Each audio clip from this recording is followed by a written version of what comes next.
పగోడైతే ఒక నీతి, మనోడైతే మరో నీతి. ఇదే పవన్ కళ్యాణ్ గారి రాజనీతి. సినిమాకో రీతి అన్నట్లుగా ఈయన గారి నీతి మారిపోతూ ఉంటుంది. సింపుల్గా చెప్పాలంటే పుష్పకు ఓ నీతి, గేమ్ చేంజర్కు మరో నీతి. ఇదే పవన్ కళ్యాణ్ రీతి. మొన్ననే కదా సంధ్యా థియేటర్ ఘటనలో తప్పంతా అల్లు అర్జున్దే అని, కనీసం ఆ కుటుంబాన్ని పరామర్శించలేదని, బన్నీని అరెస్ట్ చేయడం కరెక్ట్ నిర్ణయమేనని వేదాలు వల్లించారు. ఇప్పుడు గేమ్ చేంజర్ ఈవెంట్కు వెళ్లిన ఇద్దరు యువకులు తిరుగు ప్రయాణంలో ప్రాణాలు కోల్పోయారు. చేతికందుంచిన కొడుకులను కోల్పోయిన ఆ కుటుంబం రోదనలు ప్రతి ఒక్కరిని కంటతడి పెట్టించాయి. చొక్కాలు చించుకోండి, బైకులకు సైలెన్సర్లు పీకేయండి, ఎక్సలేటర్ బాగా రేస్ చేయండి, బైకులపై స్టంట్లు చేయండి.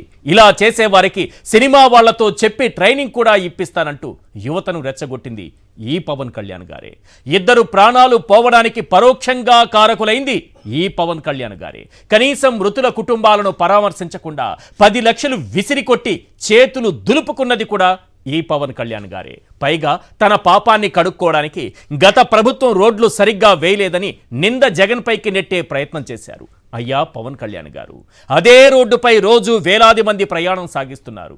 మీరన్నట్టుగా నిజంగా రోడ్డు బాగా లేకుంటే 7 నెలలుగా మీరేం చేస్తున్నట్టు? కనీసం రోడ్లు వేయడం చేతగాని మీకు ఆ డిప్యూటీ సీఎం పదవి ఎందుకు? ఆ మంత్రి పదవి ఎందుకు? వెళ్ళి పావలా ₹1 సినిమాలు తీసుకొని బిజినెస్ చేసుకోండి సార్ అని ప్రజలు అంటున్నారు. అయినా పుష్ప సినిమాకు ఒక నీతి, గేమ్ చేంజర్కు మరో నీతి.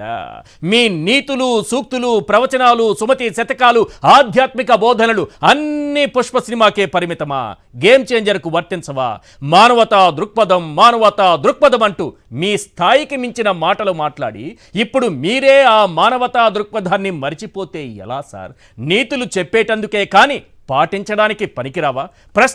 ప్రశ్నిస్తానే మీరు చేసిన పాపాన్ని పోగొట్టుకోవాలంటే కనీసం ఈ 10 ప్రశ్నలకైనా సమాధానం చెప్పాలి. క్వశ్చన్ నెంబర్ 1, మీపై అభిమానంతో గేమ్ చేంజర్ ఈవెంట్కు వస్తే రెచ్చగొట్టి ప్రాణాలు పోయేలా చేసింది మీరే, అవునా కాదా? డీసీఎం గారు డైరెక్ట్గా ఆన్సర్ చెప్పండి.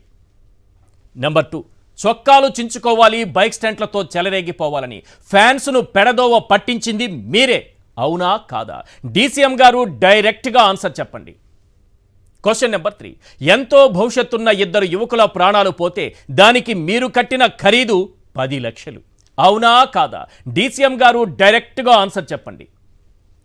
క్వశ్చన్ నెంబర్ 4, చేతికందొచ్చిన కొడుకులను కోల్పోయిన తల్లిదండ్రులను పరామర్శించాలన్న కనీస బాధ్యత మరిచారు, అవునా కాదా?